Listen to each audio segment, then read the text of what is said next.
gentlemen, put your hands together with a big round of applause. ఎందుకంటే మనము వెళ్ళి హ్యాపీగా ఎంటర్టైన్ అవుతున్నాము అంటే ఇలాంటి ప్రొడ్యూసర్స్ ఫ్యాషన్తో సినిమాల్ని మనకు అందిస్తూ వస్తున్నారు. ప్రసాద్ గారు సూపర్ సక్సెస్ అందుకోవాలని మనస్ఫూర్తిగా కోరుకుంటూ ఉన్నాము. అండ్ రిక్వెస్టింగ్ ప్రసాద్ గారు to please speak a few words. ఇక్కడికి వచ్చిన మీడియా మిత్రులకు, ఎలక్ట్రానిక్ మీడియాకి అందరికీ నా హృదయపూర్వక నమస్కారములు. ఇది తమిళ్లో నుంచి ఎప్పుడు తెలుగుకి సినిమాలు తీసుకొస్తూ ఉన్నాము. కానీ ఫస్ట్ టైం డైరెక్టర్ గారి వల్ల తమిళ్లో చేయటం జరిగింది. బట్ శివకార్తికేయన్ గారిని నేను ఇంతవరకు ఆయన హీరో అయిన తర్వాత కలిసింది కూడా లేదు.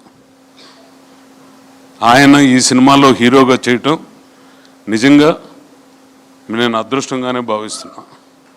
నిజాయితీ పరుడు, కష్టపడి పైకొచ్చాడు, ఏ బ్యాక్గ్రౌండ్ లేని వ్యక్తి, నేనెవరో కూడా తెలియదు.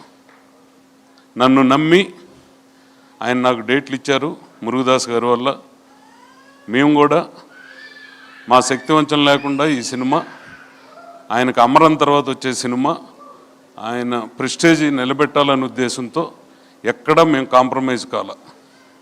ఈ సినిమాలో విద్యుత్ జమాల్ అని ఒక హిందీనిచ్చి ఒక హీరోగా ఉన్న ఆయన్ని ఈ సినిమాలో యాక్ట్ చేయించాం. అతను 1.5 year ఈ సినిమా కోసం తప్పితే ఇంకో సినిమా కోసం లేడు.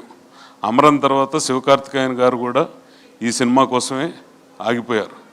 ఈ సినిమా పూర్తి చేశారు నిజాయితీగా, నిబద్ధతతో.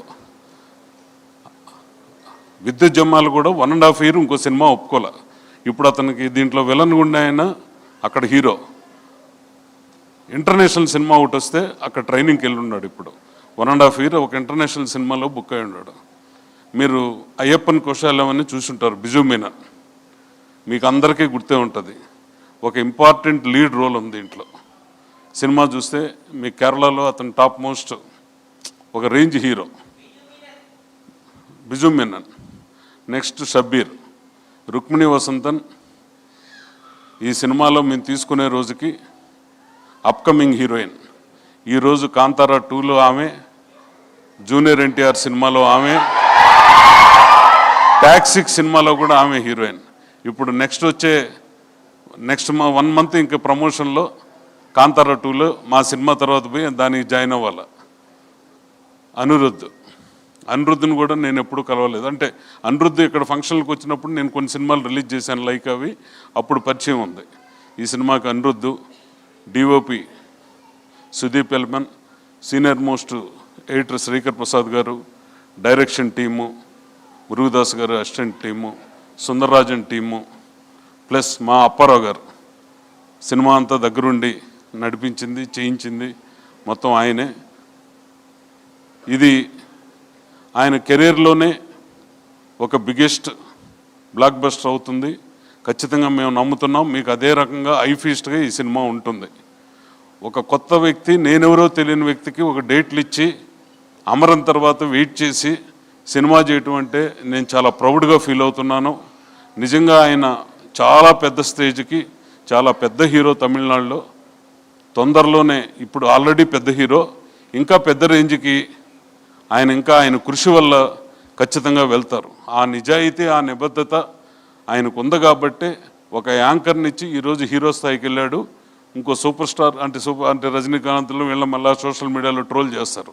ఒక పెద్ద హీరో కింద తమిళనాడులో ఆయన ఖచ్చితంగా అవుతాడు. మన తెలుగులో కూడా ఆయన ఒక అమరన్ కానీ ఇంతకుముందు వచ్చిన అన్ని సినిమాలు సక్సెస్ అయ్యాయి. అట్టే తెలుగులో కూడా ఆయనకు ఒక మంచి మార్కెట్ వచ్చి ఒక పెద్ద రేంజ్ హీరో కింద, మన హీరోల కిందే ఉండాలి. ఇప్పుడు ఇన్ని సంవత్సరాలు మేము ఇండస్ట్రీలో ఉండిన దానికి తమిళ్లో వెళ్ళిన తర్వాత మాకు ఆ రెస్పెక్ట్ ఇచ్చి, గౌరవించి, మాకు పూర్తి చేసిన అందరికీ, డైరెక్టర్ గారికి, మురుగదాస్ గారికి, అందరికీ ఈ సినిమాలో పనిచేసిన ప్రతి ఒక్కరికి నా హృదయపూర్వక నమస్కారములు. Thank you. Thank you so much Prasad garu. Thank you. Straight from Prasad గారుస్ హార్ట్. ఆయన ఏదైతే అనుకున్నారో మనందరం విన్నాము. అండ్ September 5th థియేటర్స్కి వెళ్ళి సినిమాని తప్పకుండా చూసి ఎంజాయ్ చేద్దాము. అండ్ ఇప్పుడు మనందరికీ చాలా ఇష్టమైనటువంటి ద బ్యూటిఫుల్ గార్జియస్ పర్ఫార్మర్ హీరోయిన్ని వేదిక మీదకి ఆహ్వానించేద్దామా? తను